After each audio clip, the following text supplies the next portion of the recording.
महफिल में मास्टर मुमताज़ कवाल व हमनवा ने समा बांधा, जबकि मारूफ नात ख्वाहान ने बारगाह मुस्तफ़ा में खूबसूरत नातों के फूल निछावर किए। तकरीब में शहर हैदराबाद की मौजूद सियासी, समाजी, फलाही, ताजिर और सहाफ़ती शख्सियात ने खुसूसी शिरकत की।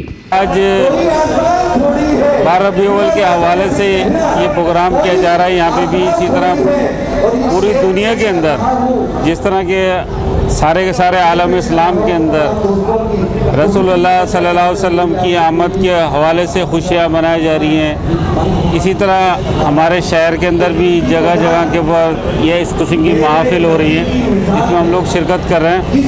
और इसलिए भी शिरकत की जा रही है कि दुनिया के अंदर जिस तरह इस्लामी तालीमात को मस्त करके पेश किया जा रहा है, इस्लाम की असल और हकीकी तस्वीर को लोगों के सामने लाया जाए, ख़ासतौर पर नौजवान नस्ल के आगे दीन की सही तालीमात को बयान किया जाए ताकि उसवा उसना के ऊपर लोग अमल कर सकें, ख़ास तौर पर नौजवान लोग। रहा है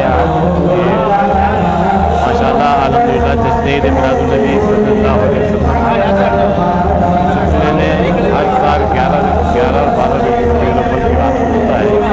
अल्लाह ताला ने हुजूर पाक सल्लल्लाहु अलैहि वसल्लम हमें तौफीक अता फरमाई है।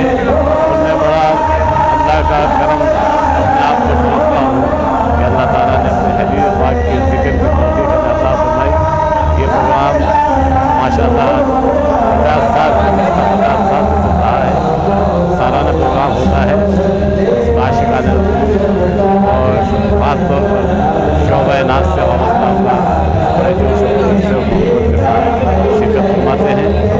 अल्लाह ताला हमें और आपको हबीब पाक सल्लल्लाहु अलैहि वसल्लम की मोहब्बत से नवाज़े। माशाअल्लाह से ये आज़म साहब ने बहुत ज़बरदस्त प्रोग्राम कराया है 12 रबीउल के हवाले से, और ऐसे प्रोग्राम होने चाहिए हर जगह, हर इलाके में, रोडों पे, बाहर।